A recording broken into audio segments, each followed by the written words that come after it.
പ്രാകൃതാചാരങ്ങളിലും അന്ധവിശ്വാസങ്ങളിലും ആണ്ടുകിടന്നിരുന്ന 6-ാം നൂറ്റാണ്ടിലെ അറബി പയ്യന്മാരോട് അഷ്റഫുൽ ഖൽഖ് ത്വാഹ മുഹമ്മദുർ റസൂലുള്ളാഹി സല്ലല്ലാഹു അലൈഹി വസല്ലം തങ്ങളെ താരതമ്യപ്പെടുത്തിയവർ വീണ്ടും നാടൻ കാക്കമാരായി ചിത്രീകരിക്കുന്നത് നിങ്ങൾ കേൾക്കുക.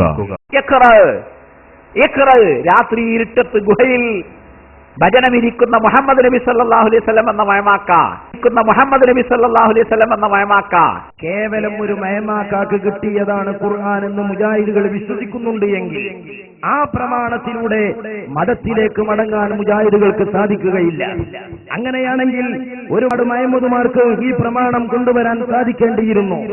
ഇനി നിങ്ങൾ നോക്ക്, നബി സല്ലല്ലാഹു അലൈഹി വസല്ലമയെ സാധാരണ അറബി പയ്യനായി ചിത്രീകരിച്ച് പച്ചയായ മനുഷ്യനായി പരിചയപ്പെടുത്തി ഒന്നുകൂടി താഴേക്കടയിലേക്കൊരു റോട്ടിലുള്ള മയമാക്കയായി പരിചയപ്പെടുത്തിയ വഹാബികൾ നബി സല്ലല്ലാഹു അലൈഹി വസല്ലമയെ സംബന്ധിച്ച് ഈ രാജ്യത്ത് ജനിക്കുന്ന കൊച്ചുകുട്ടിയുടെ മനസ്സലങ്ങളിലേക്ക് ചെറുപ്പത്തിലെ ചൊല്ലി പഠിപ്പിച്ചു കൊടുക്കുന്ന ഒരു പ്രവാചക പ്രകീർത്തനമുണ്ട്.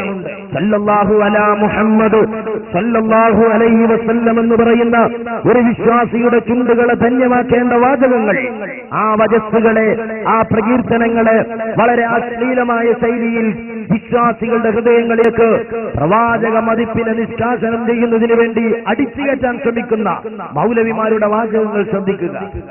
സല്ലല്ലാഹു അലാ മുഹമ്മദ് സല്ലല്ലാഹു അലാ മുഹമ്മദ് സല്ലല്ലാഹു അലാ മുഹമ്മദ്. ഇനിയൊരു വേളയിൽ അശ്ഹദു അല്ലാ ഇലാഹ ഇല്ലല്ലാഹ് അശ്ഹദു അന്ന മുഹമ്മദുർ റസൂലുള്ളാഹ് എന്ന് പറയുന്നിടത്തേക്ക് നമ്മുടെ കവലകളിൽ വരുന്ന വഹാബികൾ തരം താഴ്ന്നു പോയി കൂടായികയില്ല.